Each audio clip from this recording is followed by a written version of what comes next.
ችግር በጊዜ ሂደት መፍታት ይሻላል። የኢትዮጵያ ብሔር ብሔረሰቦችና ህዝቦችን በተደጋጋሚ የምታነሱ ፓርቲዎች ሌላው ይቅርና ብሔር ብሔረሰብ ህዝብ ማን ነው የሚለውን እንኳን ትርጉምና ብያኔ እንኳን አልሰጣችሁትም። ታውቁታላችሁ ወይ? ማን ነው ብሔር? ማን ነው ብሔረሰብ? ማን ነው ህዝብ? ይሄ እንደ ጥምረትም በዚህ ጉዳይ ላይ አወርተናል። የህገ መንግስቱ አተረጓጎም በግልጽ ይሄንን ያክል ወይ በህዝብ ብዛት አስቀምጦ ይሄን ያክል ህዝብ ሲሆን ብሔር ይባላል፣ ይሄን ያክል ሲሆን ብሔረሰብ ይባላል የሚባል ነገር አይደለም የተብራራው። እዛ ላይ የተቀመጠው ነገር እና እኛ የምንረዳው ብሔር ብሔረሰቦች የሚባሉት የራሳቸው ማንነት ያላቸው ህዝቦችን ነው። ሁሉም ህዝብ የራሱ ማንነት አለው። ሁሉም ህዝብ የራሱ ማንነት አለው። ታውቁታላችሁ ወይ? ክልሉ የራሱ ማንነት አለው። ክልሉ የራሱ ማንነት አለው። የራሱ ማንነት የተገለጸው በአስተዳደራዊ ሁኔታ ነው። እኛ ውስጥ ያለን ግን በየክልሉ ውስጥ ያሉ የብሔር ብሔረሰቦች ግን ክልሉ በተሰየመባቸውና ራሳቸውን አግዝፈው በሚያዩ ከህገ መንግስቱ ውጭ በሆኑ እየተጨቆነና እየተገለለ ነው ያለው። ስለዚህ ይሄ ነገር እንዲቀር እንፈልጋለን። እኛ ብንመረጥ ይሄንን ነው የምናደርገው። ህገ መንግስቱ ላይ የምታሻሽሉትና የምታስቀጥሉት ምንድነው? ሁላችንም ኢትዮጵያውያን የተጸየፍ ነው። አንቀጽ 39 የሚባለው አንቀጹ አይደለም። መገንጠል የሚለው ባይኖር እንመርጣለን። ያንን የህዝብ ውሳኔ ከሆነ ያንን እናስቀራለን። የአገው ህዝብ እርሶ የወከሉት የአገው ህዝብ በአንድ በኩል ተጨቆን ይላሉ፣ በሌላ በኩል የጭቆና ዋስትና ተብሎ የተቀመጠውን አንቀጽ ይቃወማሉ። አዎ የፈለገ ያክል እንጨቆን እንጂ እንገንጠል የሚል ጥያቄ የለም። ህገ መንግስቱ ያስቀመጠው አለ። ህዝበ ውሳኔ ተደርጎ ነው ክልል የሚመሰረተው።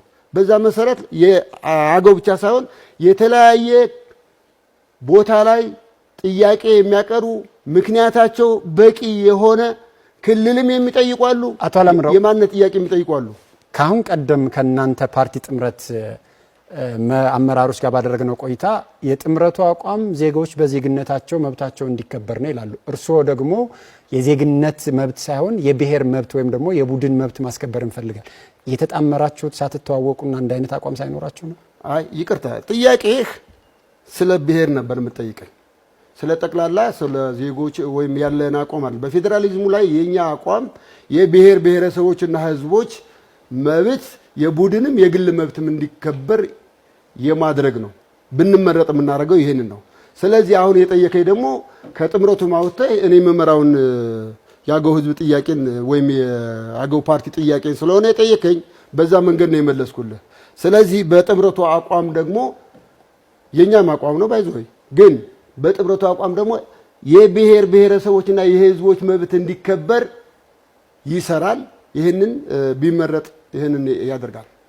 የህዝብ ተወካዮች ምክር ቤትና የፌዴሬሽን ምክር ቤት አወቃቀር ላይ ምክር ቤቱ ላይ አንደኛ በህዝብ ተወካዮች ምክር ቤት ከፍተኛ መቀመጫ ያላቸው ክልሎች የህዝብ ቁጥራቸው ብዙ ነው። በተመሳሳይ መንገድ በፌዴሬሽን ምክር ቤት ከፍተኛ መቀመጫ ቁጥር ያላቸው ብሔር ብሔረሰቦች ቁጥራቸው አብላጫ ነው።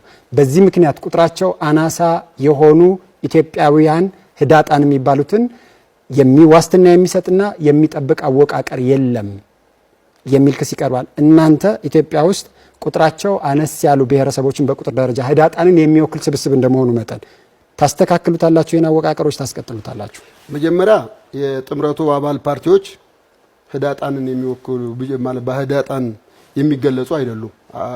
ማለት ለምሳሌ ያገው ህዝብ በቁጥሩ ከ10 ሚሊዮን ህዝብ በላይ ህዳጣን ሊባል አይችልም። የጋሞ ህዝብም በዛ መንገድ መግለጽ ይቻላል። ስለዚህ